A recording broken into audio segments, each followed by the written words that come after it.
আমার মতো যারা আর্ট অ্যান্ড ক্রাফট তৈরি করো বা আর্ট অ্যান্ড ক্রাফটের ওপরে যাদের ভালোবাসা রয়েছে তারা আমার ফিলিংসটা হয়তো বুঝবে যে যেকোনো জিনিস ফেলে না দিয়ে সেটাকে খুব ভালো করে সুন্দর করে নিজের মনের মতন রং করে যদি সাজিয়ে ঘরে রেখে দেওয়া যায় তার মধ্যে একটা আলাদা আনন্দ আছে। তো কিছুদিন আগে আমার ভাইয়ের জন্মদিন ছিল, সেই জন্মদিনে আমি ওর জন্য একটা কেক এনেছিলাম।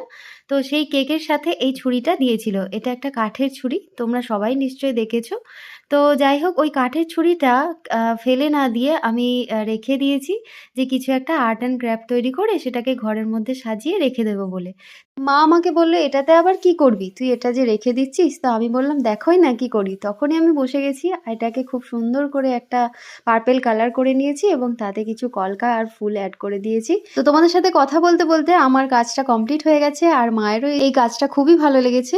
তো যাই হোক, ভিডিওটা ভালো লাগলে একটা লাইক, কমেন্ট এবং সাবস্ক্রাইব করে দিও। আর দেখা হচ্ছে নেক্সট ভিডিওতে। আজকের মতো বাই।